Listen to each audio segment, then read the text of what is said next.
Welcome to another episode of the NEL Show. I am so happy that we are hosting this very special episode and very unique one as well. I'm especially grateful and thankful to our guest of honor who has agreed to do this live video together with us. I do not take it at all for granted, and I just want to say thank you so much. Today, before I add our guest to the conversation, we're having a discussion about the realities of a young wife losing her husband. That is the conversation we are having, especially in this part of the world where a lot of people do not like to talk about these things or cover it up with it as well. We are going to be learning very deeply from Toritseju about how she navigated the passing on of her husband and what lessons she has learned along the line, and of course tips that she also has to share with us as well. So I will be adding Toritseju right now to the live. We will take a bio and then we will get right into the conversation. If you haven't, please do well to invite somebody to join this conversation. That way you get to get your live questions being asked. But if you don't join live, then we cannot take your live questions. You can only watch the replay. All right, so I'm joining.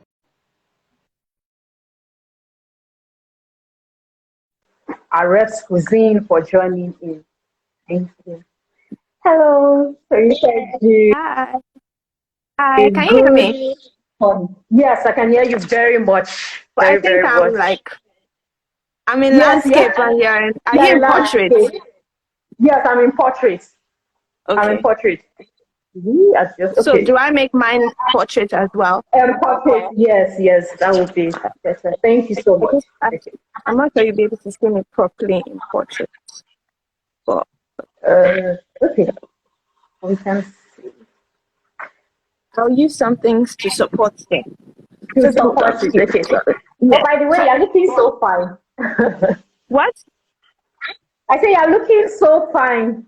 Thank you. So are you. Thank you very much. Okay. So it's okay like this, right? Yes, it's okay. It's totally okay.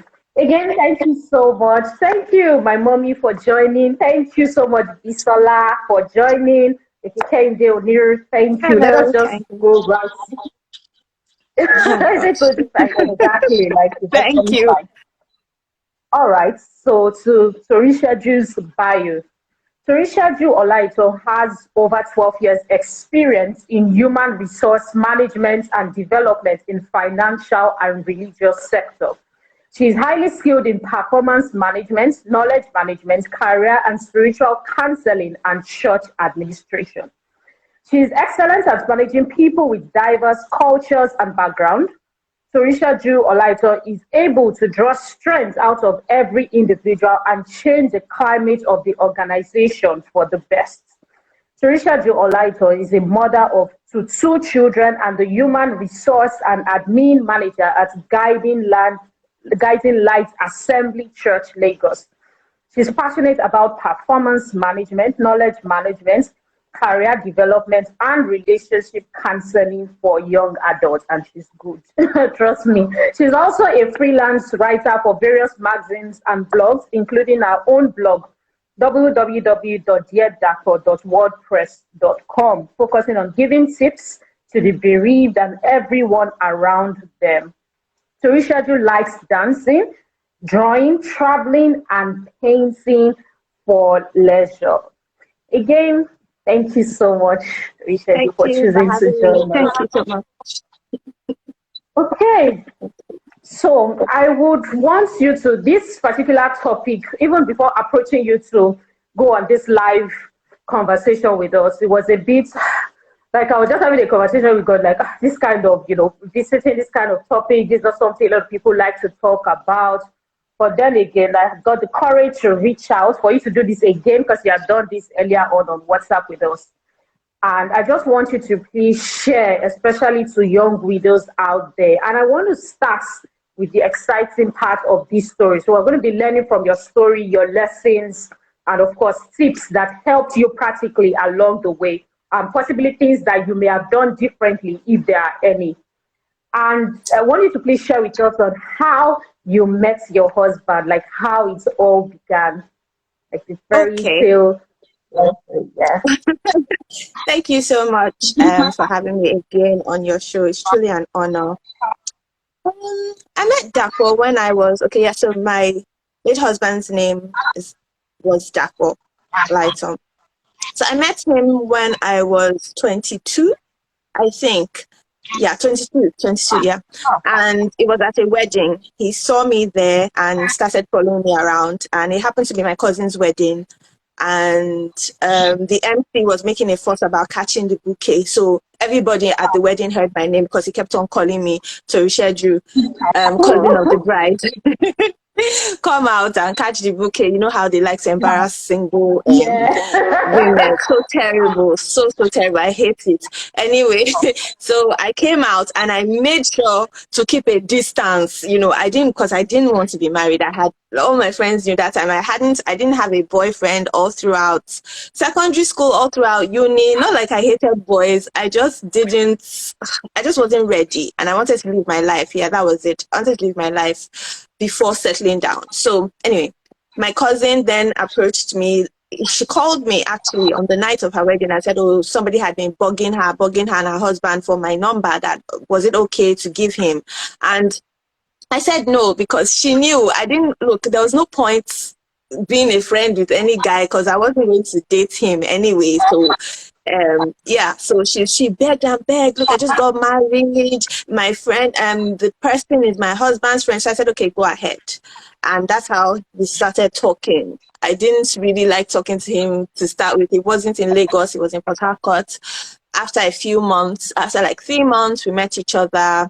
My friend, Nike, I remember, pushed me, said, go on, talk to him. And that's just how we started talking. We were really friends. That's what I really appreciate. We're friends for the longest time before, although he proposed after a month.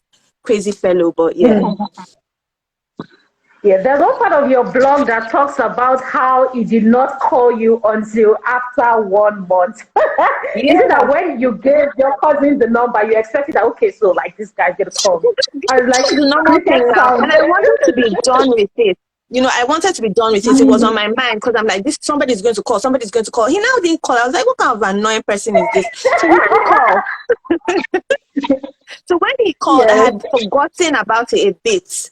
You know, so I guess he had a strategy. He had his master plan, and it's worked for him. Yeah. It worked for him. Wow, so exciting. Okay, so what made you say yes to him? What made you say, yes, I'm going to spend the rest of my life with you? What were the 2, 3 things? Or for you, what was it that you saw? If I tell you I don't know, you laugh.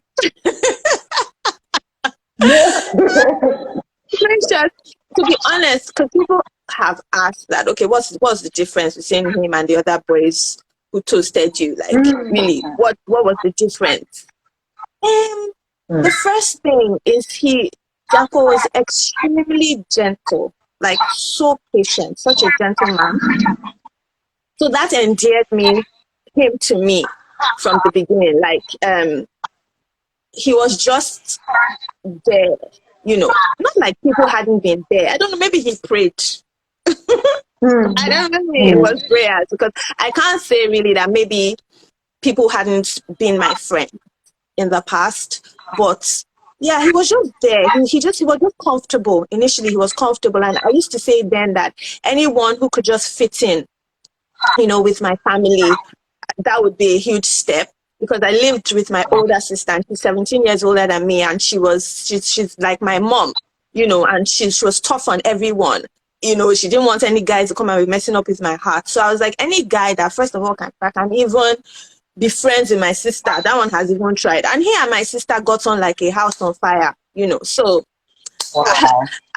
initially, maybe that was the first thing that I was like, okay, this guy, like, he's really patient, he has persevered and all that. But I can't even tell you, even till like when he proposed, and I was like, of course I was afraid because I hadn't dated anyone before.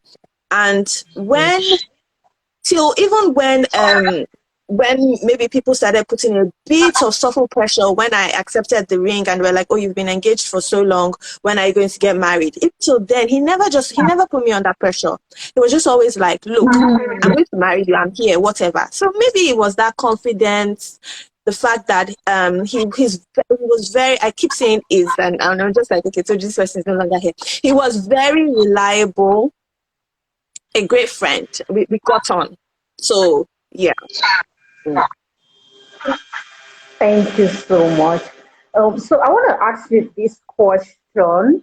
When you first got married to him, did you ever have any thoughts of like any of you passing on or even any conversation around that at any time? Just maybe in the No, midst of your daily conversation. no, never. We were young. We expected to live our lives forever together, as Yeah, we never did. My mom was sickly, and I'm even trying to think back now that because of that, did the conversation ever come up with regards to if a spouse gets sick? No, nothing. We never, ever had the conversation. No. Okay, so I wanted to please kindly take us back to what you were doing or what that day like was for you, what it was like before and then after when you first heard of your late husband's diagnosis, when you first heard about what was going on with him health wise. What was it Yeah. like for you? Maybe that morning, did you know you're going to have an appointment with the doctor, or were you just having a regular maybe work day and then you had to go and see the doctor? Maybe something happened. If you could please Yeah. take us through what happened. So, in like the diagnosis came at December 2012, 6th of December 2012. And before then, I know years before then, he used to have random tummy cramps, and the doctor said it was IBS, and he did all the tests that he was supposed to do, and they diagnosed him with irritable bowel syndrome. Sorry to say IBS, but irritable bowel syndrome. And so he used to manage his eating, and he didn't get as many flare-ups. A few times they thought maybe it was gallstones, but it was never that. Anyway, so in July 2012, he had changed roles at work because he was an engineer and he was used to the programming parts, the servicing. Anyway, so he wanted to be more business focused. He said, he had done all the whole engineering bit for so long. He wanted to delve into a bit of finance and business, interacting with clients. So he had changed roles, and it was a huge role because for an engineer, he was used to being laid back behind the scenes, but now he was client facing. So it was very challenging, and he started getting a bit tired, like physically. Getting married to Dapo, I used to have colds. I never used to have malaria, but I'll have the random flu, things like that. But for the 6 years, because we got married in 2006 and this was 2012, for the 6 years, he didn't even catch the common cold. If all of us had it, everyone around was coughing, so nothing. He wouldn't catch anything. So, and he was just always upbeat, So him then saying, oh, look, I'm tired, was so random. And I'm like, what is this? And we just said, okay, maybe it's because of this new role. Obviously, it's mentally draining. It will affect your body as well. But then it was persistent.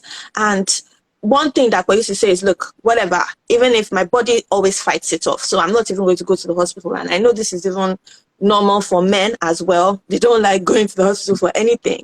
So I said, look, just go to the hospital, just get yourself checked. Maybe you are deficient in some vitamins or something, something. He's like, no. Then his body started to itch. His body started to itch, and that I was then like, okay, maybe you have an infection. So with this, it was just like, okay, maybe it's an infection. He went to the hospital, and they did tell him that he had an infection, and they gave him some topical gel to put on his body. I can't remember, to put on his body. And then this is now September. and I traveled. Because I was also, you know, drained with work. I traveled alone. He was at home with the children and the nanny. And by the time I came back, when I saw him, I was just like, no, Dakwa, I don't like how you look. Like he looked like he had lost weight to me. You know, I'm like, you've lost weight. He said, stress, you know, and stuff. And I again told him, look, go and get yourself checked. They gave him antibiotics and more of the topical drug. So this is fast forward to November. Then I said he was just deteriorating in my eyes, you know. I think one of the days, was I came home from work because I used to work really late. He used to close very early. By 5, he was at home. I'd probably not get home until like 9, 10. So I got in home and he had made a sauce or boiled some sort of thing, beef or something. And I tasted it and I immediately spat it out because it was so salty, so spicy, and he was a regular cook. He knew how to cook. So this wasn't even an issue of, oh, somebody that doesn't know how to cook now tried and didn't know what to do. And I said, so I immediately went upstairs. I'm like, Dapo, you know what's going on? Is it an experiment? He said, no, he just kept on adding salt and spices because he couldn't taste it. So this is how I looked. I said, so can you taste it now? He said, no, that is bland. At this point, I said, okay. I said, no, like, you're going to the hospital tomorrow. You're going to do like a full body check. This one is no longer my body is itching. Let them deal with that. Like everything. They need to check everything. So he went, they checked everything, and so they said they'll give us the results later. And this is sometime in December, and I was at work because HR, and I used to on Friday mornings just like going around all the units just to find out, oh, how is everybody doing? Are you guys okay? So I was doing my normal walk around all the units, and he called me and then said, oh, and sorry, I need to point out here that you know, you just never think anything bad can happen to you. At least that's how I felt. I just never thought. And then with things like diseases, I'm just like, oh, look, if you eat right, you know, you exercise, like really, I mean, how can somebody have cancer just like that? There must be something, you know, that would have led to it, you know. So even when I was saying, go and get your body checked, I didn't even think in my mind, my wildest dreams, I'm just like, okay, they'll say you're deficient in some vitamin and you need to up your game, or even if it's the IBS, they'll say, okay, stop eating this and stuff.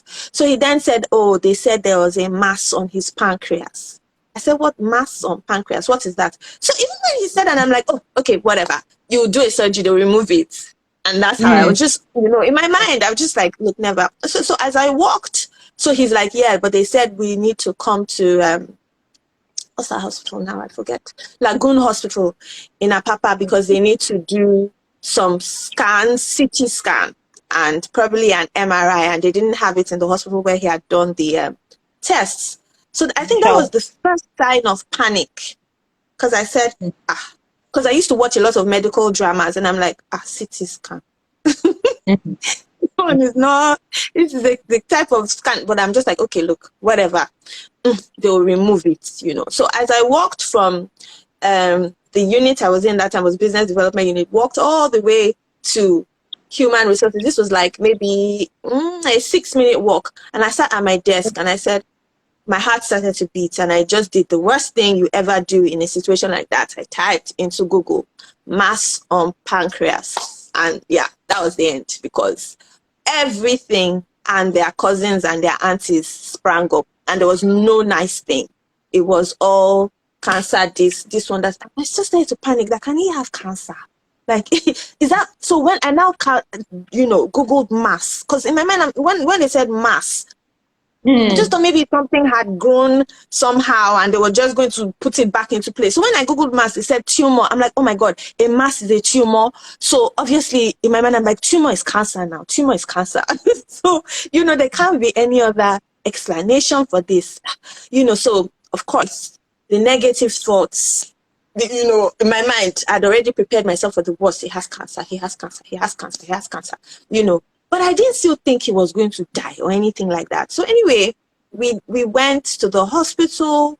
They did the scan, And, you know, I think maybe, did we go back the next day or was it some hours? I can't remember. But if I was not afraid before, after we got, you know, we walked into the doctor's office after the scan. Yeah. Scan. I Yeah. started to cry. The one at Lagoon Hospital, Papa. Yeah. The one at Done Lagoon that. Hospital. I started to cry because the atmosphere was, you know when something is wrong. And this one, the doctor, you know, he just said, you know what, that first of all, he's just going to ask us, you know, if we can get out of Nigeria like now, because he will address the mass, the tumor.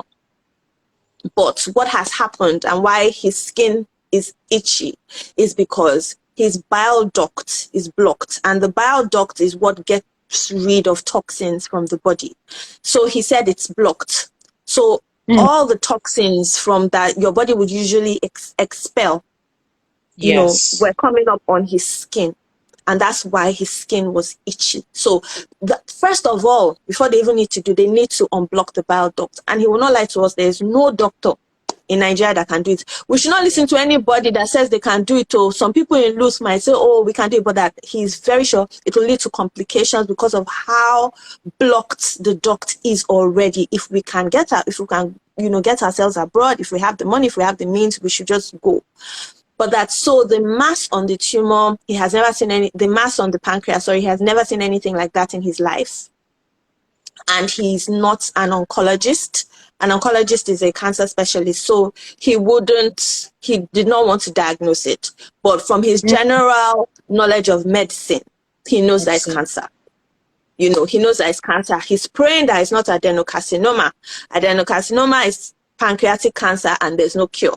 That one, they die. So he was like, it looks to him like an adenocarcinoma, and usually 1 month, maximum 3 months, and the 3 months is, you know, poor is just, so 1 month at least with a bit of quality of life that he will give him. Because at this point I was a wreck. The two men, you know, that went into, okay, so what do I need to do? I need to put my house in order. I need to do this, I need to do that. Of course, it's just like, and they were both like talking logically. I was like, are these people mad? In my mind, I was like, hey, God, oh, so my husband is going to die. Just like that. I'm like, no, it cannot happen. I mean, I was just, 31? I was like, no, it can't happen, you know. So I cried and cried and cried and cried. And you know how it is when you just get a report, and from that moment you just start to deteriorate like rapidly. So when we got home already, you know, he had gotten to the point where he would just, you know, pains had started getting really bad. Yeah, he had started manifesting some pains, but now they had gotten chronic. His eyes were yellow, and this happened in the space of, you know, 2 days, and things just deteriorated. He stopped eating. You know, at this point, I was a wreck. I started running around everywhere that I knew. My auntie is a mortician and she works in Luce. So I just went. I didn't know who else to go and meet. My sister called. I just went to meet her, you know, and everything was just downhill. Should I continue? Yes, you can. Yeah. So everything was just downhill, and the house was just gloomy. The nanny just started to cry because it was, and then, you know, visitors, people close to us started coming because they, you know, I told my sister, and my sister couldn't handle it. So she had told like a few doctors that she knew, a few aunties. So people started coming already, and, you know, people were already crying. Oh my shit. Like if without him going for treatment. If you're Yoruba, Omashe means, I don't even know what it translates to. It's a pity or something, yeah. You know, you have aunties sitting there just doing like this, and I'm like, oh my God. So, and I thought I was going into full-on faith. I was blasting Christian music. I was praying every second. No, confessing. No. But gosh, I was in fear, full-blown fear, and then it now moved to managing him, because at this point, I think he had accepted it, And maybe what he heard the most was, I have 1 month to live. So he was just like, look, I don't want us to travel and waste money, spend money. Any money is for you and the children. Let's not bother going anywhere. Let's just spend this 1 or 3 months together. I was like, are you crazy? We're going to do everything possible to fight. You know, he said maybe it's not. He said maybe it's not. Let's go with that little maybe it's not. Let's at least just get you the ERCP. I think that's what it's called now. Yes, to drain the blockage in the bile ducts. Let's get you to do that first. So we went, you know, as God will have it. And I always say I'm very, very grateful for the organization where he worked, because I don't even know how we would have taken care of the medical bills or how our lives would have been. When, you know, when the Bible says the devourer, when the devil really comes to steal, kill, and destroy. You know, when your whole life is about a disease, and every waking moment, the money you spend, everything you do is because of that disease, you know. So yeah, that was how we could have been, but for the grace that we found in his organization, because they even changed policies and things because of him. And I'm always so grateful to God for that, for family, for friends, for strangers, you know, who just stood up to help us in that time. So, you know, we went to the organization and said, you know, this is what they have said. And this was December, bang in the middle of holiday season. You know, foreign hospitals, you would have to book with a doctor in advance. Which doctor were we going to start getting in Christmas season? You know, and the policy of the organization was go to South Africa. And South Africa is one of the most difficult places to get a visa to. And in fact, they had said they were shutting down from the next week. And so it was not enough time to get a visa, to do this, to do that. So we then said, okay, let's leave the organization. Let's just go ourselves. We had UK visas. Let's just go to the UK and just start something. My auntie, like I said, was a mortician. She was very helpful. She said, okay, UK or India. Anyway, by the time we were making the plans, we just said UK is faster because we already have the visa. We have friends and family over there. Let's just go to the UK. Now, Dapo said he wasn't going anywhere.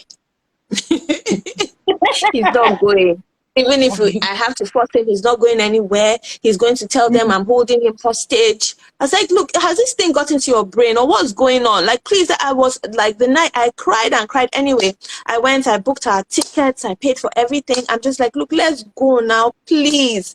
And because I was a bit of an obsessive mom, I hadn't left my children ever. My first child at the time was 5.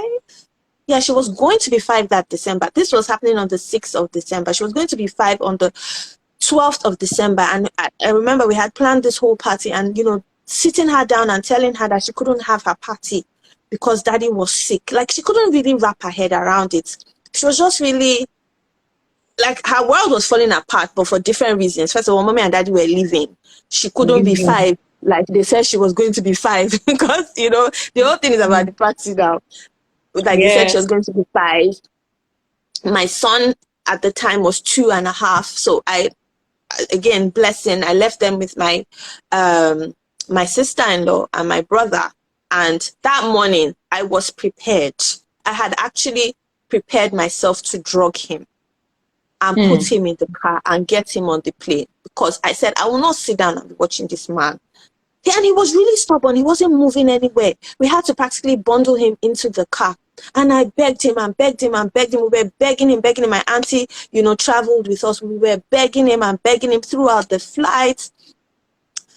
By the time I should go on, just let me know if I'm talking too much. Okay. By the time we got to the UK, again, the devil is a liar. He had, so okay, yes, I remember my sister bought us all this with germ, with grass, spirulina, you know, my sister was a wreck. Because Dapo was her bestie. I used to call Dapo her bestie. because they were close, you know. And she's like, and then to her, it's like, this is also happening to her sister. This is also happening to her. So she had bought all these things because he wasn't eating. So I think on the plane, he threw up like twice because I was just pumping him. Because, you know, you read on Instagram, on internet, this is good for this. This one kills cancer cells. So I was just pumping him with everything. Sahasop, this one. So, of course, the poor man just threw up everything. And on the plane, he was sick. So by the time we landed, he couldn't walk because he was so weak. He hadn't eaten in a while. He was so sick. So when we got to like almost the immigration place, he almost, you know, like when you're almost collapsing and you just have to lean on something. And the police, the immigration people at the door before they let you in, just then stopped him because they do random checks before you even get to the where they stand, and they just stopped him, and they said, "Let me see your passport." And I said, "Are you sick? Are you ill?" And of course he goes, "Yes, he's tired, he's ill and everything." And at that point I was like, no, he's not ill, because all that was in my mind was they will say medical visa, medical visa, medical visa, and we didn't have a medical visa. It was a visiting visa. So I was like, no, he's just weak. He's been throwing up on the plane. Said, "Oh, why is he throwing up?" And you know them, of course, red flags. They start thinking, "Oh, why is he throwing up? We need to search him. We need to scan. Why is he throwing up?" Because usually when people swallow drugs and things like that, those are the signs. Why is he throwing up? I say, God, oh. My auntie, who had been strong all this while, she knelt down. She knelt down. I started begging the people. I started speaking Yoruba. Ejo, Emma, please, anything, please, just help us, just help us. It was a mess. Anyway, so they escorted us, you know, and they were still contemplating. I just kept on saying, no, it's not that. I said, "No, madam, we have to get him checked. We have to get him checked. If he's throwing up, we have to get him checked." I was just praying. I was praying. And anyway, I don't actually know what happened, but they left us. And we're on the queue. Honestly, it's God.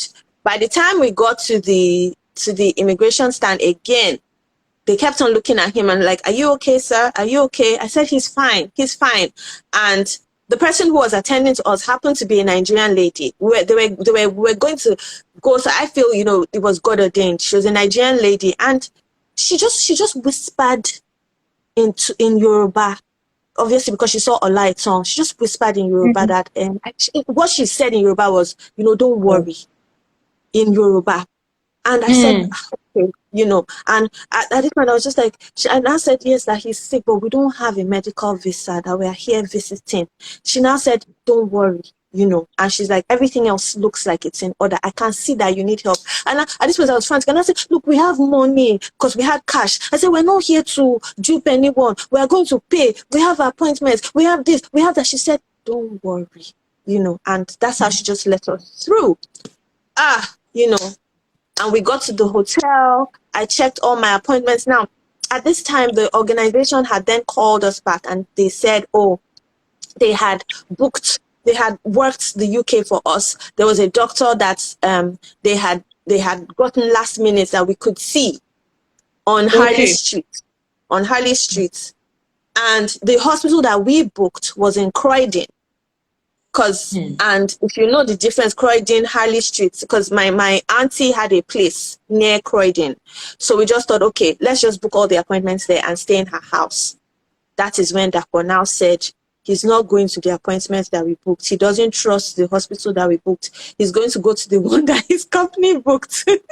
Company booked. And then we said, look, okay, we can do the two. Then he now said, okay, he's not going anywhere again. If we want that, he doesn't want to be dragged.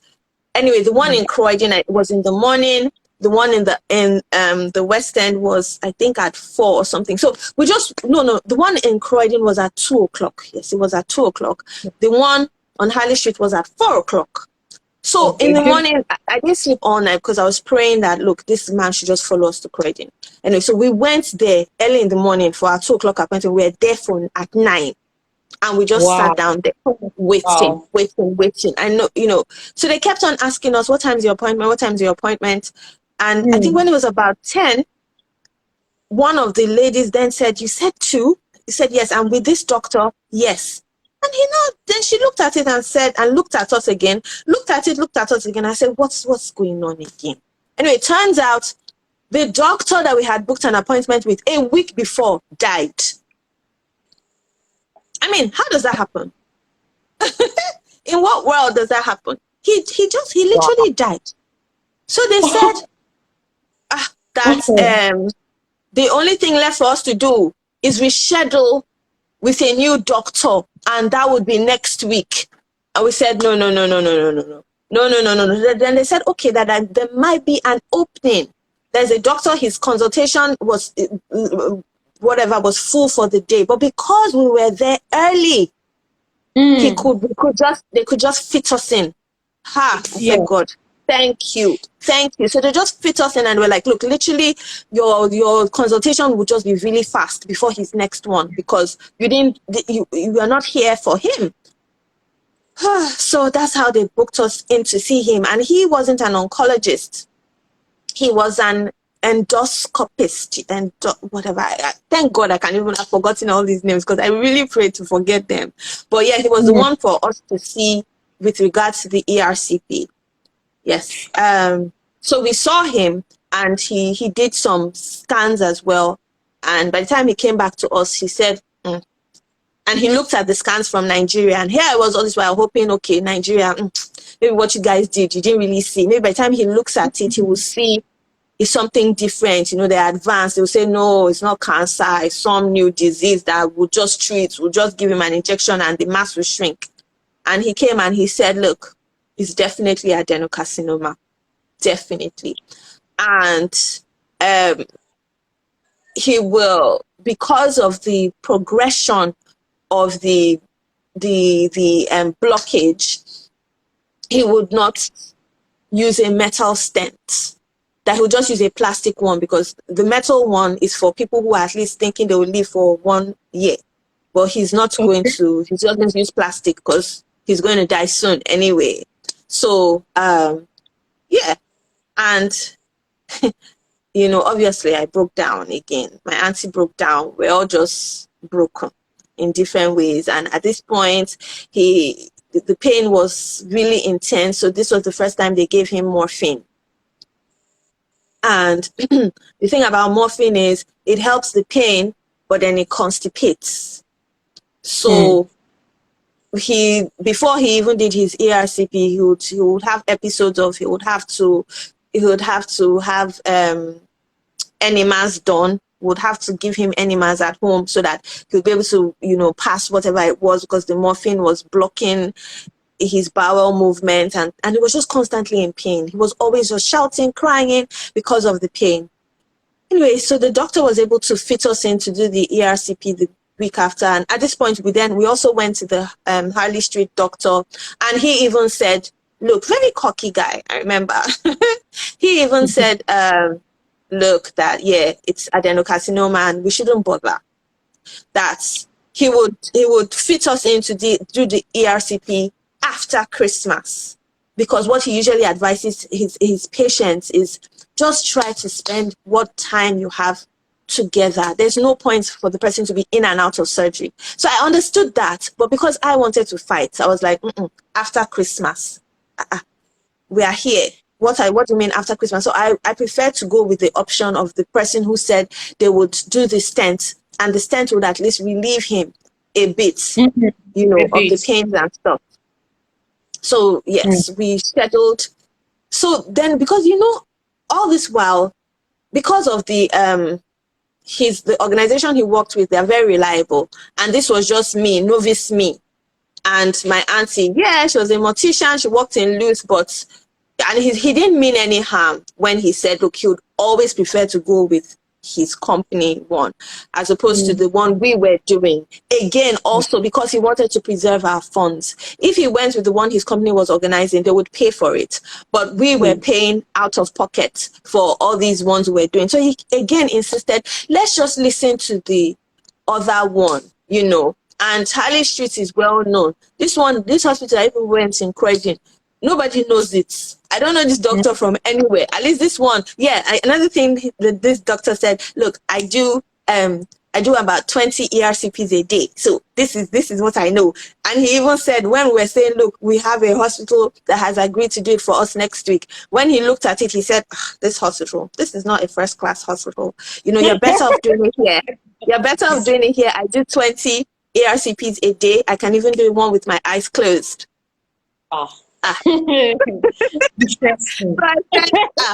Okay, so by the time you know, you hear something like that as a patient, you are more comfortable with somebody who seems to know, you know, what he's saying, and then we novices. So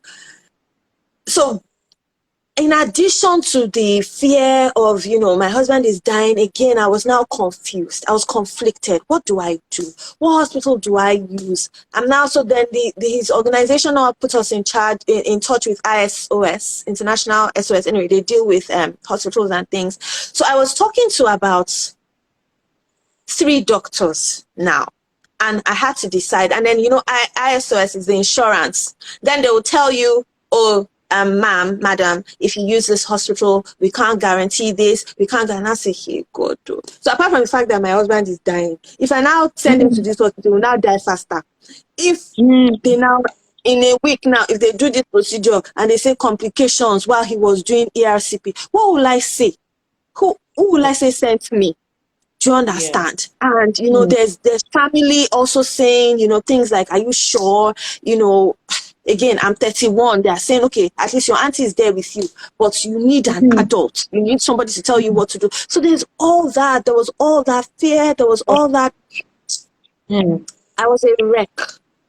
I was a wreck. I was so afraid. There's nothing like having that kind of crippling fear and worry. I don't even know how to explain it, that fear. When you feel, look, this decision of somebody's life is in your hands and you really don't know what to do. Like, I didn't know what to do. If they had given me all the track records of all the hospitals and all the doctors, I still won't know what to do. Do you understand? It was too much of a big decision to make. And there was, to me, I just felt there was no guidance. There was nobody. It was terrible. Yes, my dad is alive and so, but he's old. My siblings as well were frantic. And nobody wants to make that decision, you know. So I think it was just, I was showering one day and God just told me, God just gave me a certain peace and just said, look, everything is just going to fall into place. And I was just like, yeah, God, I just need a break. I'm tired. For the past 2.5 weeks, I've just been on overdrive. I'm really scared. I don't know what to do, you know. And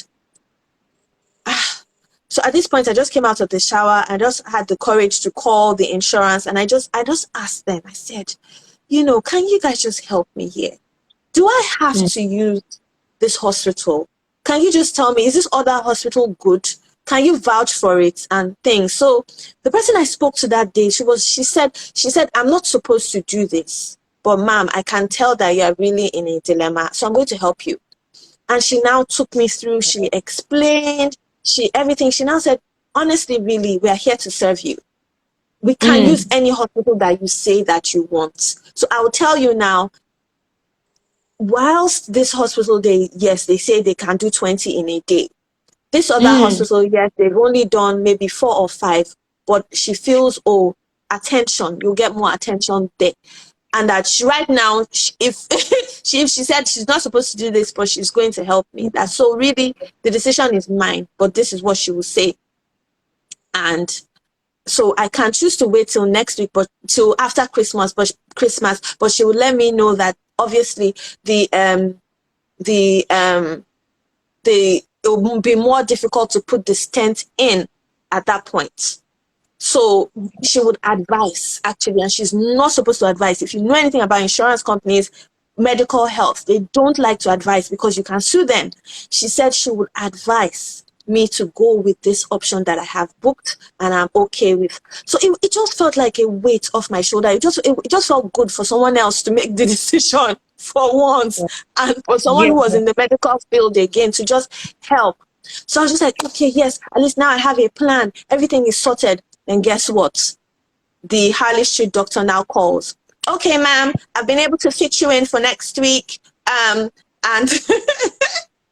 these people the hostel I had booked, I think was a Wednesday. He's like, yeah, and we can do first thing Monday morning. We'll treat you as priority.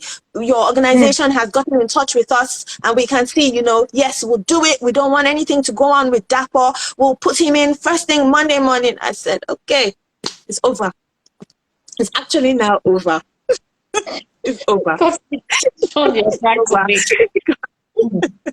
What do I do? It's over. Like, at least before I could say, okay, after Christmas, that was what now made me make the decision. Now that it's over. I don't know what to do. Yeah. And I was just, I didn't know what to do. And I just said, God, I don't know what to do. You're just going to have to help in one way or the other. I don't know how.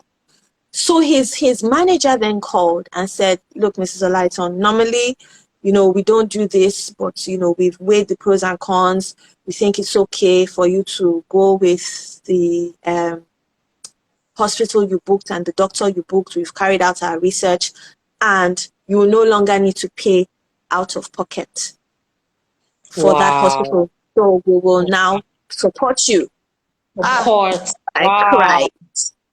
I cried and cried and cried and cried. But yeah, so we went, he did the stenting thing. They said it was going to take a few hours. He was there for double the hours. My auntie was panicking because the doctor had told us if they're there for too long, that means they weren't able to stent. And if they weren't able to put in the stent within a week, he's gone because he was already jaundiced. And his body was already shutting down because when your body can't get rid of toxins, so because I want to ask, what is the stent supposed to do? Even though I know the doctor the stent is supposed to act as the bile duct, because the bile duct was blocked. So imagine this is an organ, like imagine a straw. The bile duct has the gallbladder, then the bile duct. So it gets rid of toxins. The ducts get rid. So it was blocked. It was backed up, totally blocked. So it wasn't doing its job as a straw. Like when you're sipping something and the straw is blocked, there's a blockage. So they had to put.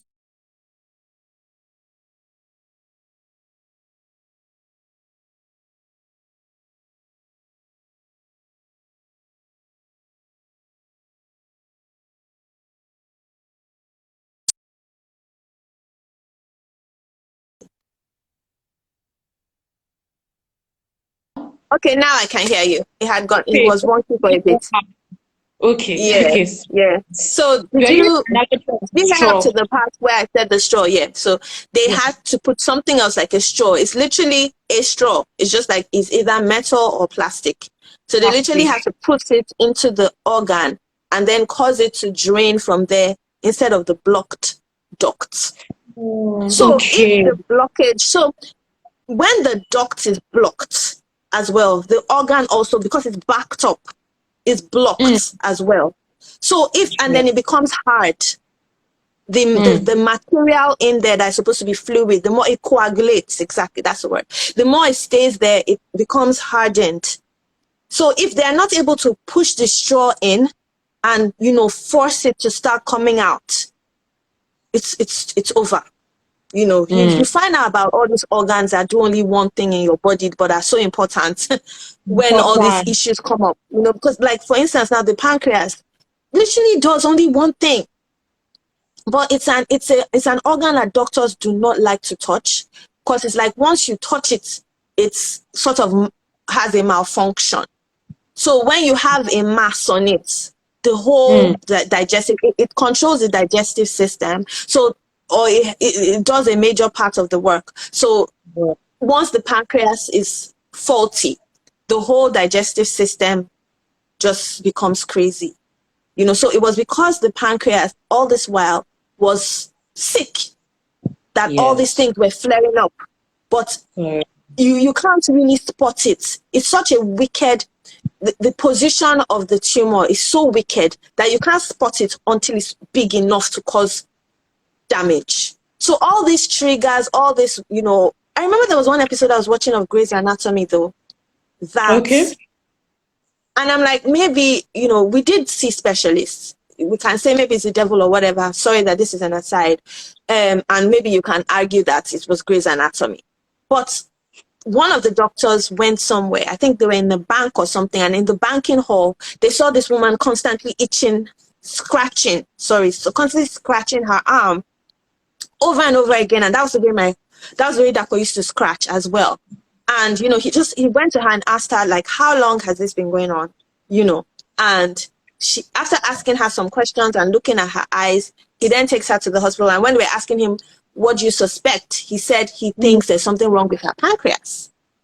So, you know, and for that woman, they caught it really early. So he went directly to check her pancreas. Ordinarily, on a normal day, you would not think to check the pancreas, you know, but because he was a doctor that knew about the pancreas and things like that. So I'm just saying this to say how slow growing, you know, it was, and how it was sending triggers to the body. But, you know, you never knew, because I asked them that, okay, if someone had been doing annual checks or checks every 6 months, would you have spotted it? And they said maybe not, unless you just decided to check your pancreas. Who decides to check their pancreas?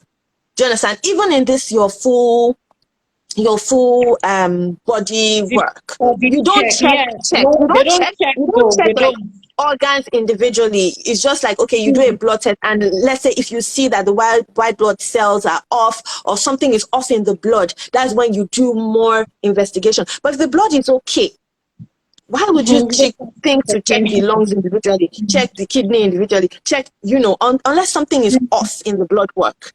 And this didn't show in the blood all these years when, you know, he used to say, oh, IBS or this or that. It didn't show literally until that time, you know. Anyway, so he did the stent. They eventually rolled him out. They said it was just barely. If we had waited a few more days, they won't have been able to stent. So there goes the whole plan of let's do it after Christmas. After Christmas, wow. They won't have been able to stent it at all. Like, that would have been it, because it was rock solid. So the doctor then said, oh, we didn't ask him to do this, but because of how fearful he sees we are, he did a biopsy of the tumor. And we're like, thank God, because that meant that we'll get a result faster, you know. So he did that for us. And again, another curveball. He said, we thought that, oh, after the stent, he would be better. Well, in fact, it was like he was worse. Yes, he's bilirubin, something like that. That's not supposed to be so high. Yeah, it went, yes, that causes one to be jaundiced. Came down considerably because his bile duct was draining, but the pain was just acute. He started needing morphine every hour. I know morphine is, and it can cause addiction. People get addicted to morphine. So doctors never want you to become an addict. Okay, yeah, thank you. Somebody has written it, Billy. We have many medical people here. Thank you. So yes, so he started needing morphine.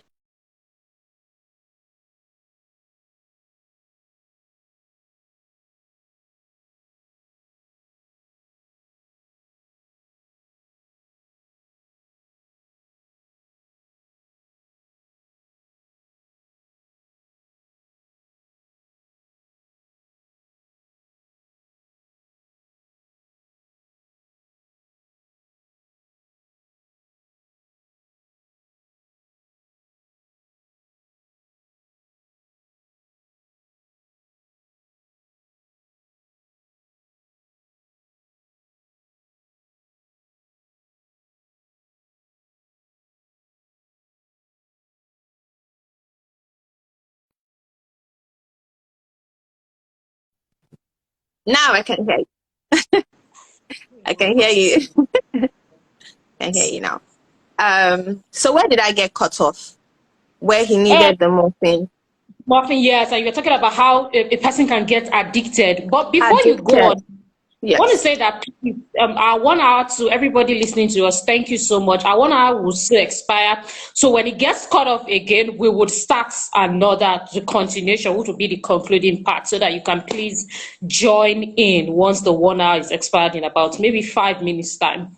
Thank you so much. Okay. So a lot of this information, I mean, this is a 4-year journey, so I can't possibly speak about it enough in 1 hour. But yeah, so I'm just going to try to, yes. So a lot of this is on my blog.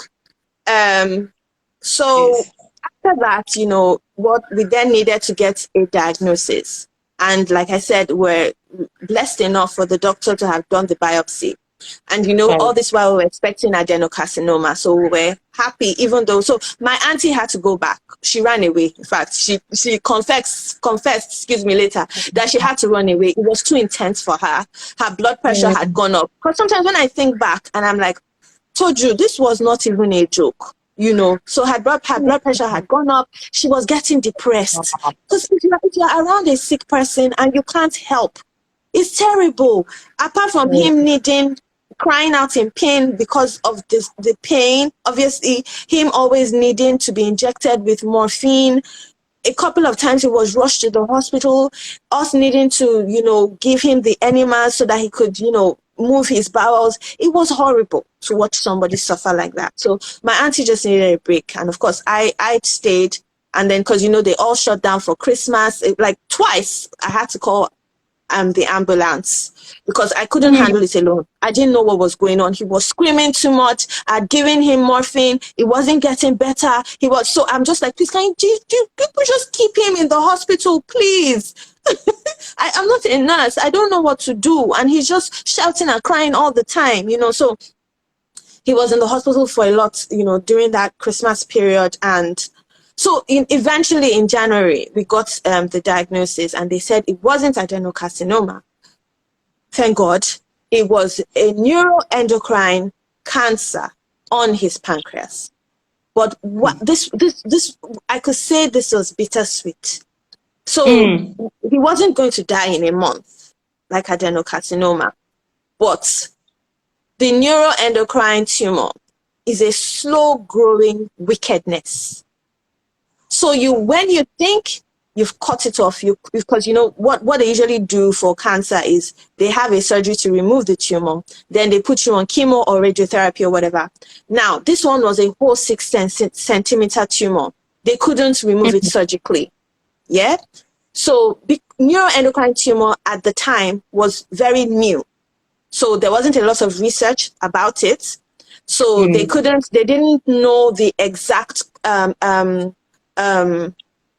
cocktail of chemotherapy to give him. So they would have to experiment a lot, trying out different types of cocktails. And then because it was slow growing as well, they couldn't give an estimated time. Neuroendocrine tumors aren't staged, like how you say, oh, this person is stage 1, stage 2, you know, like how we know about cancer. They are graded. And the grading is totally different from staging. They are graded because if you have a neuroendocrine tumor in your pancreas, and because it's your neural system, it feeds into various organs that are connected, as opposed to when you have an adenocarcinoma in a particular location and you know it's isolated in the person's lungs, or is this kind of sort of another carcinoma in some other places isolated, so we're just going to treat this. The neuro one can pop up in different places because of all the for lack of a better word now, say sensors. So we're dealing with a very wicked monster. So yeah, so they're like, okay, life expectancy, you can live 10 years, but those 10 years, you are battling the disease.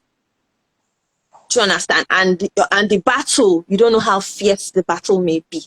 And you don't know if you will win the battle at the end of the day. So again, that's why I said bittersweet. Was this good news? Was it bad news? We don't know. Yes, he's not dying in a month, but who wants him to be living this life for 10 years? Who wants that for anybody, you know? Again, knowing that it wasn't a tumor that could be surgically removed. At least at the time, that was what they told us. They couldn't remove it surgically. So again, at the time, I didn't know a lot about chemotherapy. I didn't know that it is so evil what it does. You know, anyone who has survived cancer with chemotherapy is blessed, because it's what chemo is poison. it introduces poison into you in the hope of killing. So even the good cells, it kills them in the hope of targeting, killing the bad cells. Do you understand? So it destroys a lot. So people, people who have just had maybe like 3 rounds of chemo and radiotherapy and, being healed, they are blessed. It's not something that you are supposed to take for a long time, because you are killing cells. Naturally are supposed to renew themselves. When the doctors explain and why cancer has been so difficult, sorry to become so medical, why they say it has been so difficult to conquer, is because you actually don't know what causes it. They don't know what causes it. Some people say, lifestyle changes, your diets, various, they will come up with various things, hereditary, whatever. But nobody really knows. Nobody can say this is what leads to this, like most of your other diseases. I mean, before they will say breast cancer was in your DNA, but now people without in their lineage, people without it in their history, just get breast cancer. Like people whose mothers or grandmothers didn't have it, just get it. So again, that has been thrown after. Yeah, somebody wrote drugs are generally poisonous. Yeah, but it's just because chemo is so lethal. Some people say it's a conspiracy in the pharmaceutical area. Some people, say you can treat this, you can correct your body by, eating properly and things like that. But I do know people who have tried to eat properly and still, some people say, it's a spiritual thing. There's so many, theories. So that's why it has been so difficult with cancer, because they can't really say what causes it. So they can't really say, okay, this is how to treat it. And this one is even worse because it's totally new. There was only, at the time, research had only been carried out on rats. So there weren't a lot of research on human beings with it. And so they were just going to try different things and just, hope that it'll get better. So here begins the 4-year journey in and out of hospitals.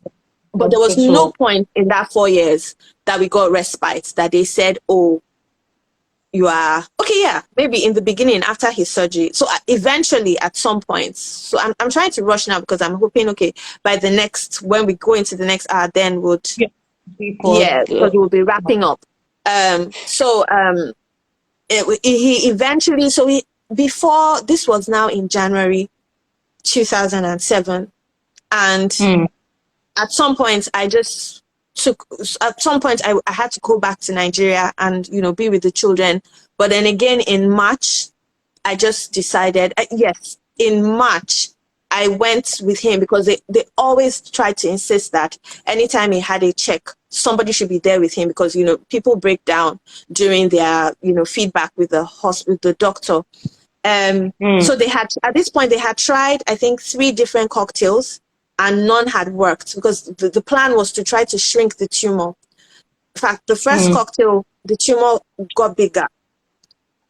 The second cocktail, he didn't even have any quality of life. He would wake up and just be throwing up. So at this point, friends were helping out his brother, to go and look after him while I was in Nigeria, helping out to look after him. The second cocktail, he wasn't eating. He was just always throwing up. So they tried another cocktail, and this one now sounds where he had to be going around with headphones. He was so sensitive to sound. His hair changed. His hair became like an Arab person's hair. He got darker. All these things. It's just so amazing. And so at this point, when they told us that, look, chemo wasn't working, and at some point they said they didn't even know what to do anymore. They were going to try some form of radiotherapy, but so I just told them at work that, look, I wasn't even normal at work anyway. I was trying my best, but look, I'm just going to go with the children. Let's just spend time together with him. And they hadn't seen their dad since December. My daughter was tired of doing, at the time of Skype, she was tired. She used to walk away.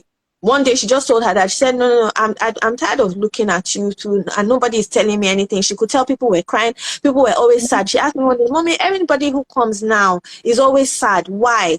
She asked, Mommy, is Daddy dying? Is he going to die? And I'm like, how do you explain this to a 5-year-old?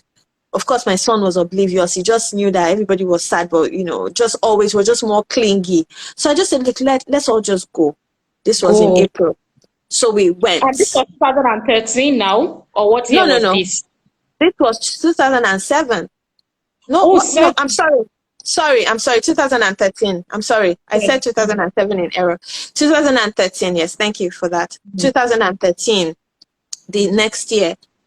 Yeah, so we just all went and stayed with him, and he was on the third cocktail by now, and he then switched to another cocktail. They said, let them try. And it was during this time that they now discovered that, actually, I think the third one had worked, but what it was around the tumor was gel-like. So even though it hadn't shrunk, it had made the tumor like a gel, like it had killed, let me put it like that, killed some of the cells. What I was trying to explain before was, normally in a normal human being, cells go abnormal. You will find, if you talk to a mortician, if you talk to anyone who does autopsies, or you talk to any doctor, your cells randomly go abnormal, but the body is supposed to be able to expel it by itself. The way God made humans, your body is supposed to be able to really deal with it if it's functioning properly. But it's when it's now not able to expel those abnormal cells, and the abnormal cells now take over. That is cancer. Cancer is abnormal cells. When the cells are supposed to be behaving like this, but then they are behaving in another way, and you're not able to explain it. And depending on how aggressive those cells are, that's why they tell you, the cancer is aggressive, the cancer is this, the cancer is that. You understand? But it doesn't stop the fact that those cells are abnormal and they need to be removed. That's when they'll tell you, okay, this tumor is benign or something, but it's cells that have just become crazy for only God knows what reason. Okay, so they in June, they called us one day and said, okay, yes, that this is what they've noticed.